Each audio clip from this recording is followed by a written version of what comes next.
Korang nak tahu tak perasaan fan Arsenal pada ketika ini macam mana? Dia ada excited sebab baru dapat Martin Odegaard. Kononnya solution lah kepada segala masalah kreativiti yang dialami The Gunners. Tapi ada part dia juga yang rasa cuak, yang rasa was-was. Sebab dia tak lupa lagi kes Denis Suarez. Dia juga tak lupa lagi kes Danny Ceballos yang aku nak kata okey setakat ini. Tetapi masa dia datang dulu dengan harapan yang memang besar. Semua loan deal secara pinjaman ni memang ada bagi trauma lah untuk fan Arsenal. Tetapi mungkin Martin Odegaard akan menawarkan sesuatu yang berbeza. Jadi dalam episod Match Stats kali ini, kita nak merungkai data dan statistik untuk melihat kelebihan, kelemahan yang dimiliki Martin Odegaard dan juga apa mungkin fungsi beliau dalam sistem Mikel Arteta di Arsenal. Pendekar, tapi jiwa masih berlegar, ibarat seorang saudagar yang mengejar sejarah silam yang telah pun dibubar. I think it's a good chance for me to improve and hopefully I can help the team to improve and to reach our goals for this year. I think everything here just seems good. I like the club.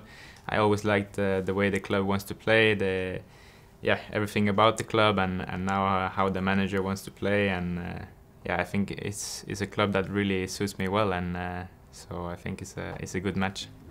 Kalau korang ingat, bulan lepas kita ada keluarkan satu video untuk merungkai masalah kreativiti yang dialami Arsenal dan juga sekaligus mencadangkan 3 pemain yang mungkin perlu dilihat dengan lebih rapat oleh Mikel Arteta sebagai solution jangka masa lama dengan harga yang berpatutan juga untuk menyelesaikan masalah kreativiti tersebut. Tetapi Arsenal memilih untuk solution jangka masa pendek dan berjaya mengikat Martin Odegaard secara pinjaman daripada Real Madrid. Kalau nak full transfer memang mahal lah Martin Odegaard ni. Jadi kita pinjam dulu untuk half a season sebagai temporary solution buat situasi ataupun masalah kreativiti yang dialami oleh Gunners.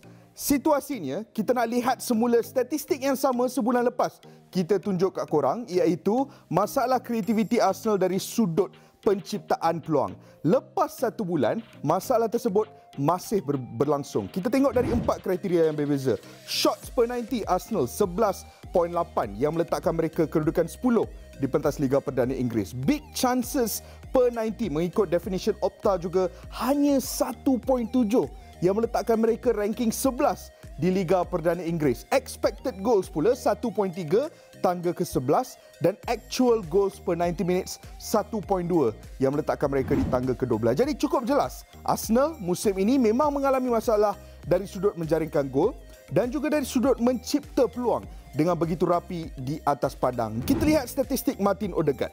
Boleh ke tak boleh Martin Odegaard jadi tunjang kreativiti Arsenal?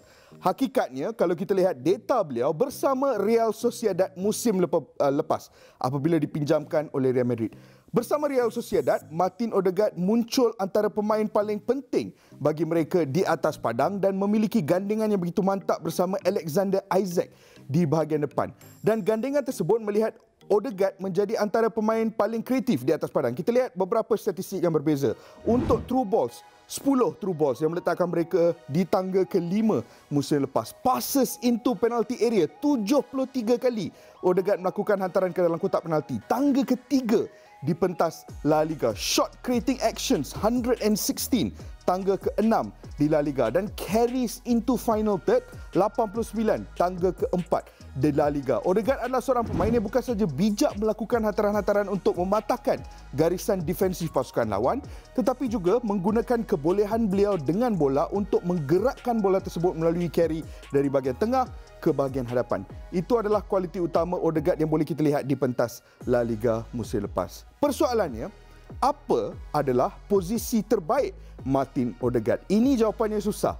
Kerana dalam 5 tahun lepas, beliau pernah dipinjamkan 2 kali ke Liga Belanda, pernah digunakan Real Madrid 2, pernah digunakan Real Madrid skuad utama, dan dalam semua kelab ini termasuk Real Sociedad, beliau banyak digunakan dalam beberapa posisi yang berbeza. Tetapi bersama Real Sociedad musim lepas, beliau mainly digunakan dalam 2 posisi. Either sebagai pemain tengah, di bahagian tengah untuk menggerakkan dan menjadi tunjang kreativiti, ataupun digunakan sebagai tunjang kreativiti di bahagian sayap sebagai attacking midfielder ataupun second striker kadang-kala. Dan ini penting kerana kalau kita lihat statistik dari 2 posisi yang berbeza ini, kita boleh lihat output yang berbeza dari Odegaard juga. Jadi mungkin ini perkara yang perlu dilihat dengan lebih rapi oleh Mikel Arteta. Kita lihat dulu Odegaard apabila beraksi dalam posisi attacking midfielder ataupun second striker. Beliau ditugaskan lebih banyak untuk membantu pasukan dari sudut pandangan yang defensif. Output beliau untuk link up, untuk disruption, untuk recoveries diberi rating 91 oleh Smarter Scout, manakala untuk dribbles, receiving in box dan juga shooting hanya 18, 13 dan 7. Jadi bila digunakan sebagai pemain di bahagian sayap ataupun sebagai second striker, beliau kurang efektif kerana lebih banyak melakukan tugas defensif dalam membantu pasukan secara keseluruhan dan tidak mempunyai kualiti untuk melakukan gelecekan. Kalau korang ingat statistik sebelum ini tadi kita dah tunjuk, gelecekan beliau antara yang terbaik di La Liga. Tapi ini membantu Real Sociedad dari sudut pandangan yang defensif. Kalau itu yang dimahukan oleh Arteta, mungkin ini posisi yang boleh dilihat oleh Arteta sebagai posisi terbaik buat Martin Odegaard. Tetapi hakikatnya, kalau kita nak lihat Odegaard dari sudut pandangan ofensif, dari sudut pandangan kreativiti, dari sudut pandangan penciptaan peluang, beliau lebih efektif apabila digunakan di bahagian tengah. Kita lihat Smarter Scout rating untuk Odegaard apabila digunakan sebagai center midfielder di bahagian tengah untuk Real Sociedad. Shooting rating beliau 75, receiving in box 80, dribbling 95.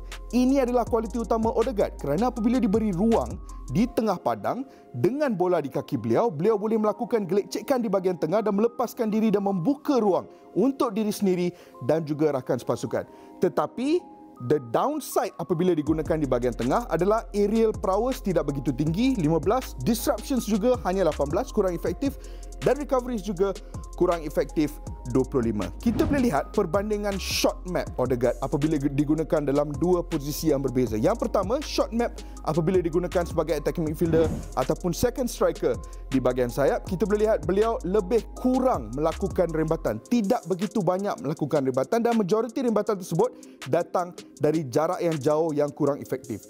Tetapi kita lihat pula shot map Odegaard apabila digunakan sebagai central midfielder di bahagian tengah, beliau lebih kerap melakukan rembatan dan majoriti rembatan tersebut lebih dekat dengan gawang gol dan lebih dekat dalam possibility untuk menjaringkan gol. Jadi kalau Arsenal nak Martin Odegaard menjadi tunjang utama mereka dalam penciptaan peluang dan juga melakukan rembatan dari jarak yang reasonable, beliau mungkin perlu digunakan di bahagian tengah. Tetapi hakikatnya, benda yang fan Arsenal perlu ambil kira tentang Martin Odegaard, biarpun beliau seorang pemain yang efektif dalam melakukan hantaran-hantaran kreatif, Odegaard bukanlah seorang individu yang prolific dalam menjaringkan gol ataupun dalam melakukan rebatan. Kita lihat statistik bersama Real Sociedad musim lepas, beliau hanya menjaringkan 4 gol tetapi melakukan 49 rembatan, hanya 17 on target dan conversion rate hanya 8% daripada rembatan yang dilakukan oleh Odegaard menghasilkan gol untuk pasukan Real Sociedad. Jadi jangan harap Martin Odegaard ni akan datang dan terus menjaringkan gol-gol yang berkelas dunia dari luar kotak penalti.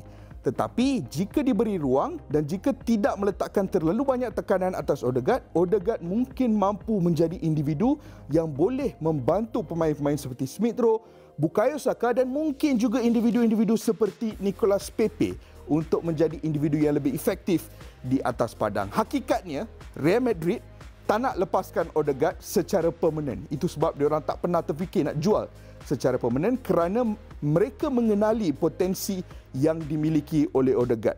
Bila tiba di Real Madrid umur 15 tahun, potensi yang tinggi, tekanan yang tinggi. Tetapi dalam 2-3 tahun terakhir, beliau banyak improve dan kini menunjukkan potensi yang menakjubkan di atas padang. Jadi seorang pemain yang masih lagi disayang oleh Real Madrid, mungkin seorang pemain yang mempunyai keupayaan untuk menjadi pemain yang efektif di bawah sistem Mikel Arteta. Apa pandangan korang?